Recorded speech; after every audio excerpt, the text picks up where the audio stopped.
The spiritual practitioner needs to be constantly alert,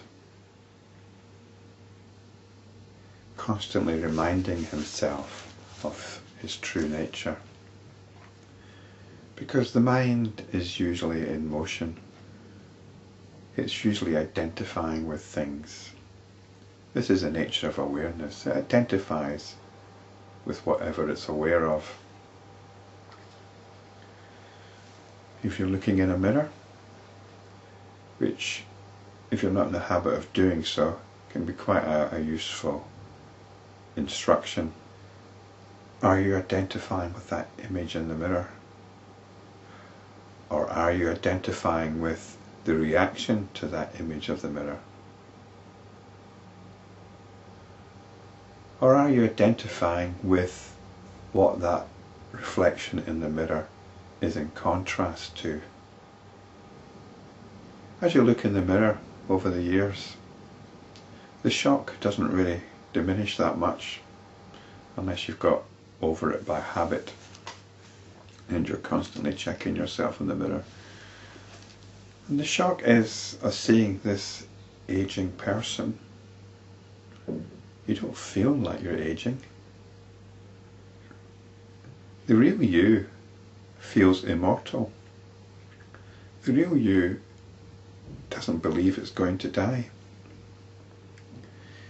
And yet we're presented with this mirror which tells us otherwise.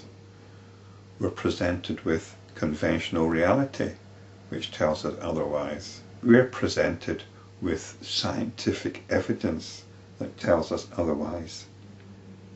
There's no need to reject any of these.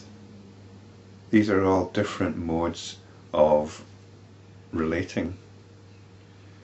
At the same time, we should not reject that basic intuition that we have. In fact, it's more than an intuition. When we talk about it, it's of the form of a conviction. When we've got this feeling that we're not going to die, is this denial? Is it fantasy? Is it just the expression of a wish, a reaction to the facts? Or perhaps it's a genuine intuition, perhaps it's a genuine realization, perhaps this self, which we really feel we are, isn't going to die. It doesn't age.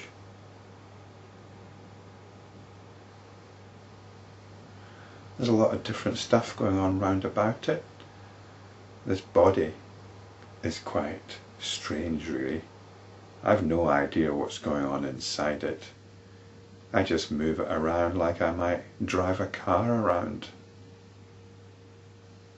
If somebody opens my body up, or I see somebody else's body being opened up, it's quite repulsive, quite shocking.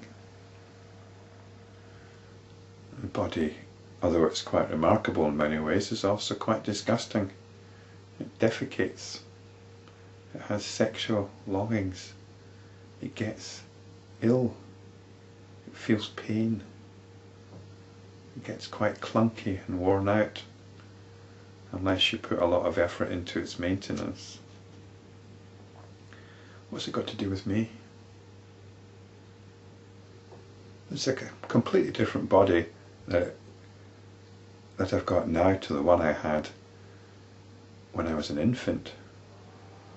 And yet I say it's the same body because there seems to be some continuity over time. But perhaps if you can relate to what I'm saying, then that self is probably the same as yours. This self which feels it doesn't age, which feels it's immortal. Maybe it's the self that's in your body. It's experiencing everything from your point of view. It's the same self. Hello? So, it's the question of what we identify with. Am I identifying with this aging, frail, transient body? doomed to die? Am I identifying with that image in the mirror, which I feel no relationship with? I've just learnt to identify with it as mine. Or do I identify with scientific understanding? I'm made up of cells and all the rest of it. These are the identifications. But we come back, if we can come back to that part of ourselves which does not feel we're aging, does not feel we're going to die, which feels pure and childlike. And we don't need to discard it any more than we need to discard any of the other modes of reality. We start identifying with our true nature. Just experimenting with that.